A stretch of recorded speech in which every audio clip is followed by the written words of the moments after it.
একজন মানুষকে যখন আপনার অপর পাশের মানুষটা আপনাকে মূল্যায়ন করবে, আপনাকে মূল্য দিবে, আপনাকে দাম দিবে, আপনাকে ভালোবাসবে, তখন আপনার কি উচিত? আপনার উচিত সেই মানুষটা আপনাকে যতটুকু মূল্য দিচ্ছে বা আপনাকে যতটুকু সম্মান করছে, আপনাকে যতটুকু ভালোবাসা দিচ্ছে, ততটুকুর মূল্যায়ন করা। ঠিক শুনছেন, সঠিক কথা বলছি। আপনার উচিত আপনাকে একজন মানুষ কতটুকু ভালোবাসছে, কতটুকু মূল্যায়ন করছে, কতটুকু সম্মান দিচ্ছে আপনাকে, কতটুকু দাম দিচ্ছে, সেই দামের মূল্যটা আপনার রাখা, সেটার মূল্যায়ন করা।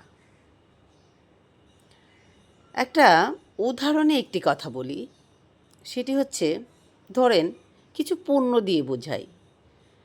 যেমন ধরেন আলু, পটল, কাঁচামরিচ, মাছ, এগুলো কিন্তু যে কোনো বাজারেই পাওয়া যায়। একই জিনিস একই জিনিস আপনার পাশের বাজারে পাওয়া যায়, আপনার দূরের বাজারেও পাওয়া যায়, নামকরা শপেও পাওয়া যায়।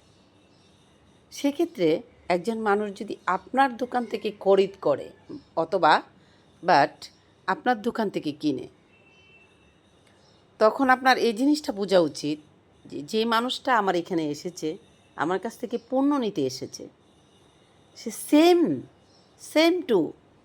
সেম জিনিসটা, সেই প্রোডাক্টটাই আমার পাশের মার্কেটে পাওয়া যাচ্ছে। সেক্ষেত্রে আমাকে মূল্যায়ন করে বা আমাকে ডেডিকেশন করে আমার কাছে এসেছে মানুষটা, তাহলে তাকে আমার সঠিক পণ্যটা বা ভালো জিনিসটা দেওয়া উচিত। কেননা আমি যদি আজকে তাকে খারাপ জিনিসটা দিই বা নষ্ট জিনিসটা দিই বা তার সাথে আমি ভালো ব্যবহারটা না করি, তাহলে সেম জিনিসটা সে পাশের মার্কেটের থেকে, পাশের বাজারের থেকে সে কিনতে পারবে।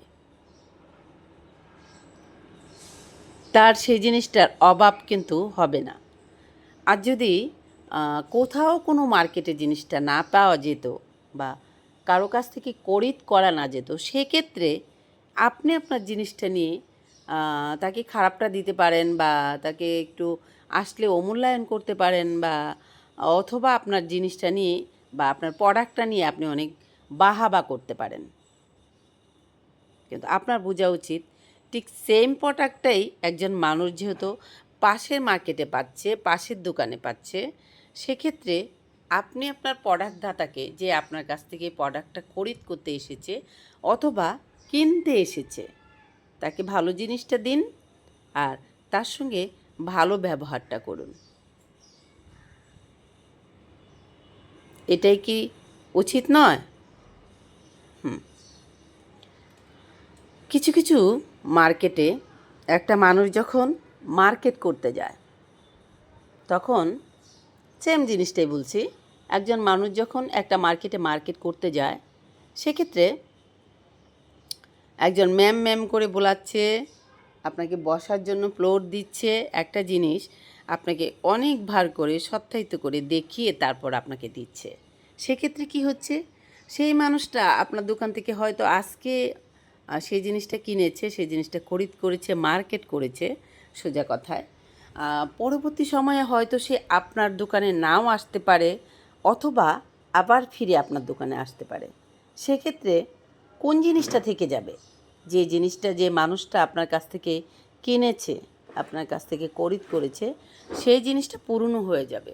কিন্তু আপনি যে তার সাথে ব্যবহারটা করেছেন বা আপনি তার সাথে যে আচরণটা করেছেন, যে মূল্যটা তাকে দিয়েছেন, সেই জিনিসটা কখনো পুরনো হবে না। সেটা তার কাছে একেবারেই নতুন সারা জীবন থাকবে। সে চলার পথে বা তার প্রয়োজনে বা কথা বলার সময় আপনার কথাটা তার সামনে চলে আসবে। সে তখন বলবে, ওই মার্কেটে গিয়েছিলাম, ওই দোকানে গিয়েছিলাম, ওই মালিকের কাছে গিয়েছিলাম, সে আমার সঙ্গে এতটা আমাকে প্রাধান্য দিয়েছে, মূল্যায়ন করেছে, আমাকে সম্মান করেছে। সেই জিনিসটা একটা মানুষের মনে থাকবে।